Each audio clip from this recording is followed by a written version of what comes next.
Welcome to the paint shop. Today, we will be painting this guy. This guy seems to be some kind of sheep warrior thing. It's probably a 20-year-old minifigure, so that's honestly probably what it is. These are the main colors I am going to use for this piece. And here are the other colors that I'm using for details.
So on this figure, there's a weird like face thing in the cloth.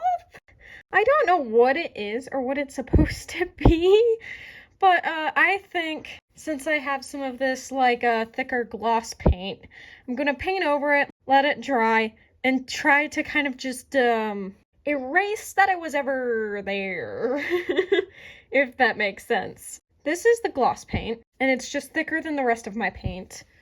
So I'm just going to go over it here and see that's pretty much already covered up. It's not smooth, but with this gloss stuff, I can give it some more texturing like I did on the legs. I just built up to make kind of like a woolly coat thing on the legs there. And a little bit on the face too, if you can see some of those shadows. I don't know what I'm gonna do about those eyes.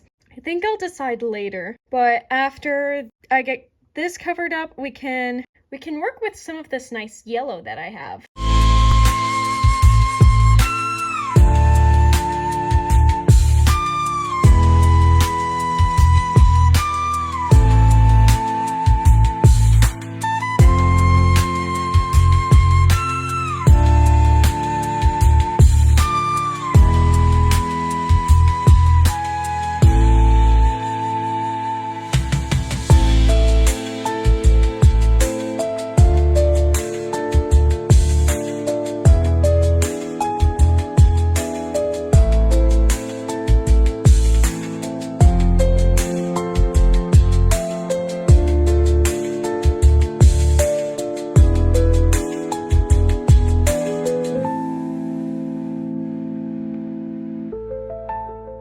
Here we are at the messy stage. So I'm going to need to clean a few more things up, and then we can really get in some more of those highlights and details, and especially this red color and this lighter gray color I have for these horns and hooves here. I'm also really liking the way this guy is coming out. I wasn't sure about him at first. Not gonna lie, he kind of scared me because he's such a unique character. I don't know what exactly he is. Just, I know he's pretty dope looking, very cool, and I really didn't know what to do with him.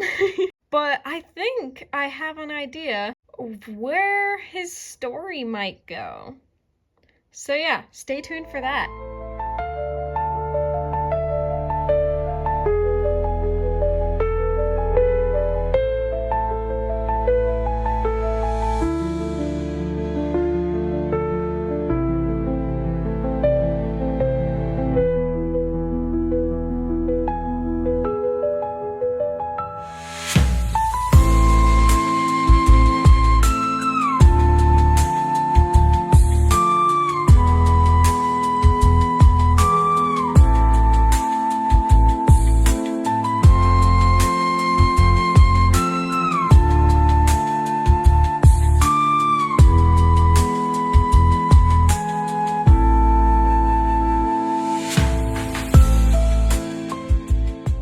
Where I'd like to show off some of my dry brushing technique. This is a little bit more of a wet dry brush, But you can see these details with the lighter green I'm going over it are really starting to pop. I was noticing that this green was actually really similar to the gray color, so I decided to go over it with this lighter green, and so far it's starting to look a lot better.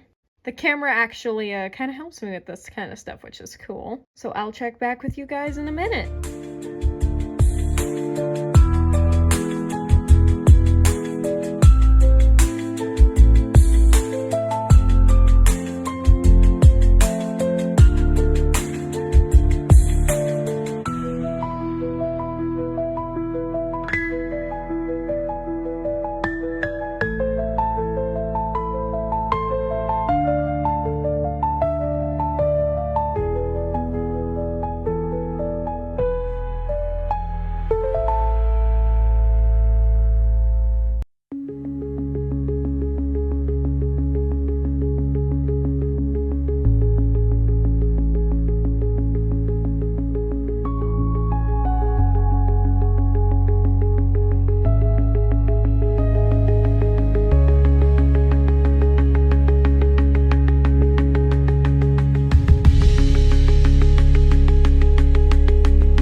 Adding some of the gradient green on the armor, I'm also going to add some gradient to the face with this color. I'm just going to make it a little bit darker where you can see his like sheepskin stuff, and I think that will really help it pop. So here I am after some of those details. Now I think I'm going to go on to the metallic colors and finally finish this thing off. It'll look a lot cleaner with the metallics. So I'll see you guys in a minute after I finish that, and maybe a little bit more cleanup around these areas would be beneficial.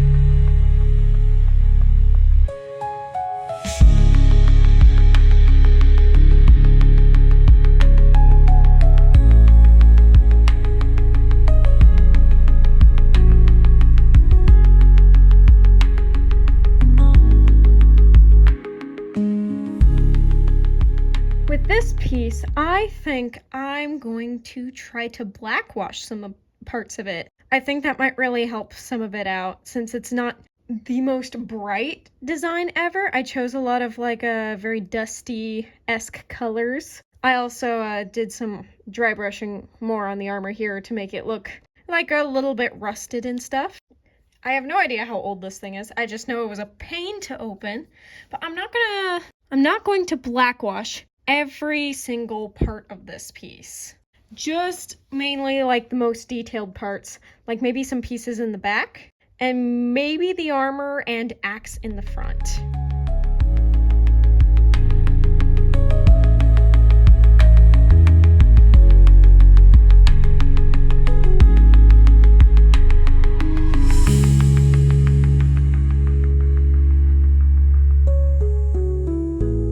So I just went over this guy with a wash. I specifically did not put any wash on the wool, this white here, but I put it pretty much everywhere else. So he kind of looks like a hardened Skyrim mortar. And instead, I'm going to put a brown wash over the wool to make it just look a little muddier and like an actual sheep. All right, so I have my other wash here, and I'm going to go over the wool. Oh crap, that's purple. Ah, no. Good. Ah, no! Got me all my things!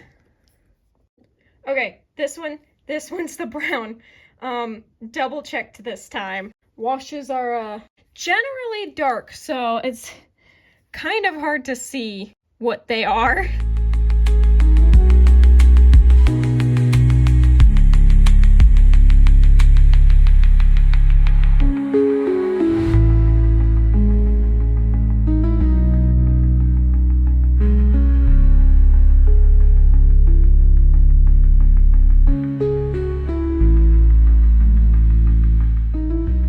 Baleth Herdgard grew up in a tribe known for their peacefulness and courage.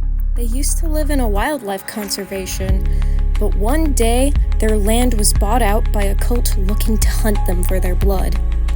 The tribe fled, and Baleth was separated from his people.